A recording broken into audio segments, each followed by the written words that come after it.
பாரம்பரிய சமையல். பாரம்பரிய சமையல்ல இப்ப நம்ம பார்க்க போறது குதிரைவாலி கார கொழுக்கட்டை. குதிரைவாலி கார கொழுக்கட்டை செய்வதற்கு தேவையான பொருட்கள்: குதிரைவாலி அரிசி மாவு, காய்ந்த மிளகாய், பெருங்காயத்தூள், கடுகு, உளுந்து, இட்லி பொடி, எண்ணெய், நெய், உப்பு, கருவேப்பிலை. குதிரைவாலி கார கொழுக்கட்டை எப்படி செய்யறதுன்னு பார்க்கலாம். ஃபஸ்ட்டு என்ன பண்ண போகிறோன்னா, நம்ம தாளிச்சிட்டு மாவை போட்டு கிளற போகிறோம். ஃபஸ்ட்டு இதுக்கு நெய் சேர்த்து தாளிக்கலாம். நெய் வந்து ரொம்ப வாசனையாக இருக்கும், டேஸ்ட்டும் நல்லாயிருக்கும். நெய் சேர்த்துக்கோங்க.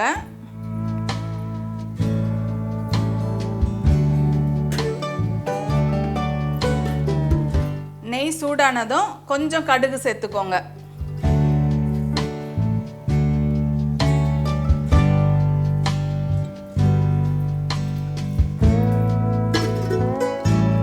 அது கூடவே கொஞ்சம் உளுத்தம்பருப்பும் சேர்த்துக்கோங்க. உளுத்தம்பருப்பு சேர்க்கும்போது கொஞ்சம் நிறைய சேருங்க, அதுக்கு வாயில் கடிப்படும் போது நல்லாயிருக்கும். கடுகு நல்லா பொரிய விடுங்க.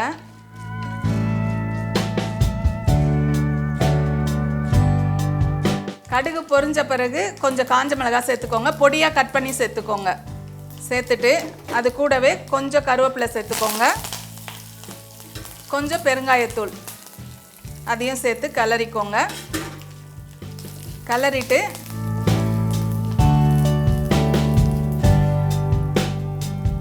ஒரு கப்பு மாவு எடுத்திருக்கேன், அதுக்கு ஒரு கப்பு தண்ணி சேர்த்துக்கோங்க.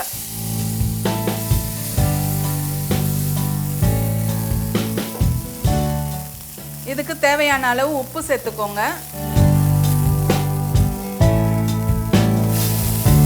சேர்த்துட்டு இது கொதிக்கட்டும். இந்த தண்ணி லைட்டாக கொதிக்கும் போதே நம்ம மாவு சேர்த்து கலரிக்கலாம். கை விடாமல் கலரணும். மாவு ஒரு கையில் கொட்டிக்கிட்டே கலருங்க. இந்த மாதிரி கொட்டிக்கிட்டே கலருங்க. இது குதிரைவாலி அரிசியோட மாவு தான். இந்த மாதிரி கலரிக்கோங்க.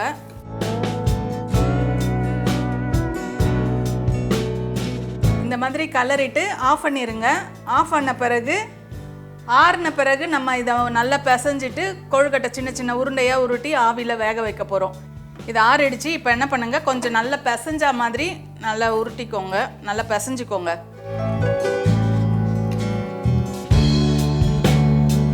இந்த மாதிரி பிசைஞ்சிட்டு கொஞ்சம் சின்ன சின்ன உருண்டையாக உருட்டிக்கலாம். அப்புறம் நம்ம இட்லி பொடி போட்டு தாளிக்கும் போது அது கரெக்டாக இருக்கும். இந்த மாதிரி உருட்டிக்கோங்க.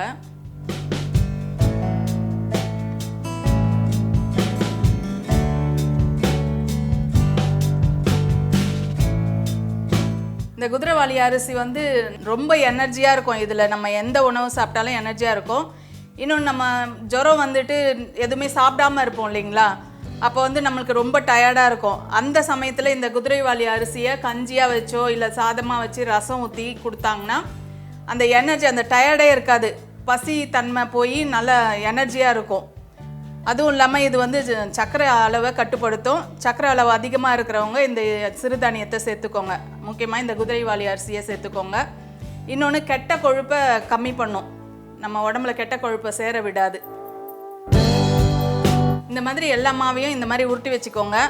நீங்கள் வந்து புடி கொழுக்கட்டை மாதிரி பிடிச்சி வச்சு, ஆனால் அப்படியே சாப்பிடணும். திருப்பி வந்து நம்ம தாளிக்க போகிறோம். தாளிச்சிட்டு அந்த தேங்காய் துருவல், நம்ம கார கொழுக்கட்டை சொல்லியிருக்கோம் இல்லைங்களா, அதனால இட்லி பொடி சேர்க்க போகிறோம். இப்போ வந்து ஆவியில் வேக வச்சு எடுக்க போகிறோம். ஒரு 5 நிமிஷத்துலேருந்து 7 நிமிஷம் வரைக்கும் வேக வைக்கலாம். இப்போ வேக வச்சுக்கலாம். நான் ஏற்கனவே சூடு பண்ணி வச்சுருக்கேன். வாழை இலை வச்சுருக்கேன். அதில் இந்த உருட்டின கொழுக்கட்டையெல்லாம் எடுத்து வச்சுக்கோங்க.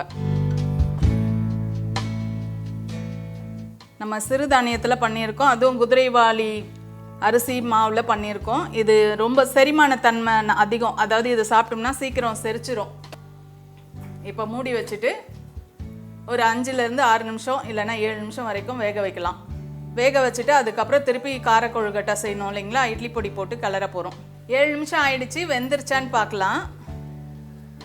நல்லா வெந்திருக்கு. இப்போ என்ன பண்ண போகிறோம்னா, தாளிச்சிக்க போகிறோம்.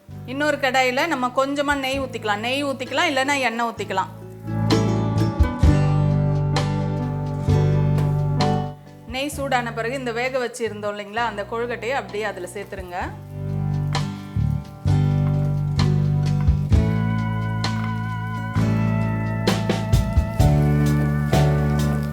மாதிரி சேர்த்துட்டு இது கூட கொஞ்சம் தேங்காய் துருவல் சேர்த்துக்கோங்க. கூட கொஞ்சம் இட்லி பொடி காரத்துக்கு உங்களுக்கு காரம் எவ்வளோ தேவையோ அந்த அளவுக்கு சேர்த்துக்கோங்க. சேர்த்து அப்படியே வதக்கிக்கோங்க, கிளறிக்கோங்க. அந்த இட்லி பொடி எல்லாமே அந்த கொழுக்கட்டையில் நல்லா ஒட்டிட்டு வரணும். அந்த மாதிரி நல்லா கிளறிக்கோங்க. அவ்வளோதாங்க, இப்போ ரெடி ஆகிடுச்சு. ஸ்டவ் ஆஃப் பண்ணிடலாம். ஆஃப் பண்ணிவிட்டு ஒரு தட்டில் எடுத்துக்கலாம்.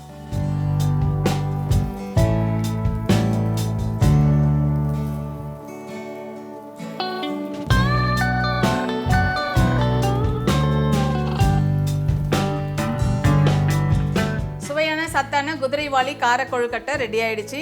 இது ரொம்பவே சத்தானது, ரொம்ப எனர்ஜி தரக்கூடிய குதிரைவாலி அரிசியில் கொழுக்கட்டை பண்ணியிருக்கோம். கண்டிப்பாக வீட்டில் ட்ரை பண்ணுங்க, ஆரோக்கியமாக இருங்க.